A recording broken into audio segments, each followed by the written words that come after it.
होते हैं बायोमोलिक्यूल्स। देखो भाई, बेसिकली बायोमोलिक्यूल्स बेसिकली जो हमारे कार्बन कंटेनिंग कंपाउंड है जो कि प्रेजेंट होते हैं एक सेल के अंदर, वो हम लोग बायोमोलिक्यूल्स के अंदर स्टडी करते हैं। ठीक है, तो सबसे पहले देखो एक टेस्ट हुआ था जहाँ पर पहले तो हमने कि जो है एक मोटर पिस्टल के अंदर एक कोई भी, जैसे कि कोई भी लिविंग टिश्यू, उसको हमने पीसा और उसके साथ इस स्लरी बना दी। किस चीज़ से स्लरी बनाई?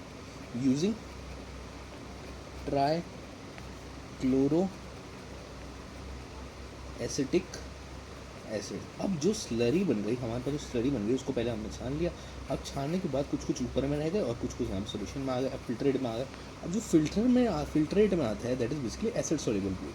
ठीक है, एसिड सोल्यूबल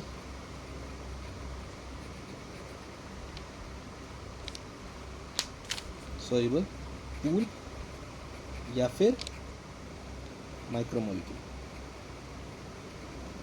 अब ये जो माइक्रोमोलिक्यूल्स होते हैं इनका वेट जो होता है वो 18 से लेकर 800 डालता तक होता है। ठीक है, और जो दूसरा है कि ये इसके अंदर कौन से होते हैं आपके, तो पहले तो एक सिंपल शुगर, दूसरा आपका amino acid,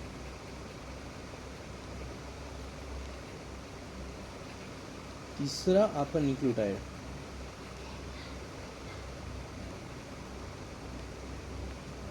inorganic compounds,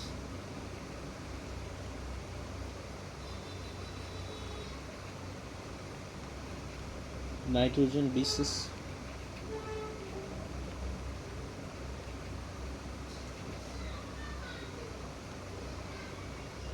simple sugar, amino acid, nucleotide, nitrogen bases और कुछ इनऑर्गेनिक कंपाउंड्स यहाँ पे हमारे रह जाते हैं। ठीक है, और अब इसके अलावा जो हमारा यहाँ पर रिटेंटेड है, मतलब जो ऊपर में बच गया, जो कि एसिड इनसॉल्युबल पूल है। ठीक है, उसके अंदर क्या क्या आएगा आपका?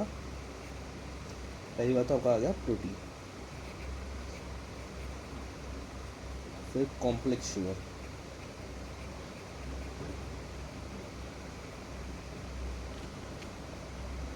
प्रोटीन हो गया, कॉम्प्लेक्स शुगर्स हो गए, और उसके बाद हमारा न्यूक्लिक एसिड, और यहाँ पे लिपिड भी आता है। अब देखो एक बात कि यहाँ पर अगर दिख रहा है हम लोगों को, बाकी देखो पहले तो प्रोटीन तो पता ही कॉम्प्लेक्स होता है, कॉम्प्लेक्स शुगर भी कॉम्प्लेक्स समझ में आ जाता है। न्यूक्लिक एसिड है यहाँ पे न्यूक्लियोटाइड है, तो न्यूक्लियोटाइड है उसके अंदर हम तो फॉस्फेट ग्रुप ऐड करें तो यहाँ पे न्यूक्लिक एसिड बन जाएगा। ठीक है, और अमीनो एसिड है, अमीनो एसिड यहाँ पे स्मॉल यूनिट होती है ऑब्वियसली प्रोटीन की। उसके बाद सिंपल शुगर है और इनऑर्गेनिक कंपाउंड है नाइट्रोजन बेसिस, नाइट्रोजन भी बेसिस भी स्मॉल यूनिट्स होती है आपकी नीड। अब यहाँ पे लिपिड है, अब लिपिड का वेट जो है वो आमतौर पर 800 डाल्टन से लेस है। ठीक है, ये जो माइक्रोमोलिक्यूल्स होते हैं ना, रिटेंटेड या मैक्रोमोलिक्यूल्स,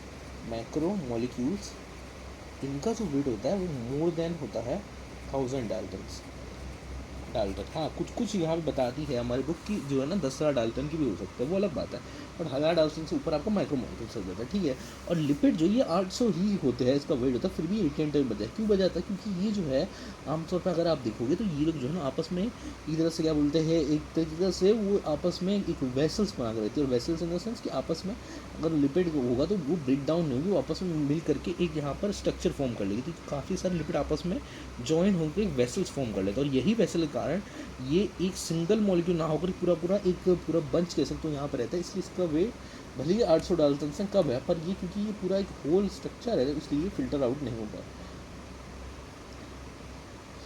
तो ये जो है ये एक वेसल्स फॉर्म कर लेती है, और इसी वेसल्स के कारण यहाँ पर आमतौर पर आपका फिल्टर नहीं हो पाता, क्योंकि ये एक सिंगल यूनिट ना होकर पूरा पूरा सारे, जैसे यहाँ पर लिपिड है तो ये लिपिड ऐसे ऐसे करके पूरा एक स्लरी टाइप बन जाता है, तो ये फिल्टर नहीं हो पाता।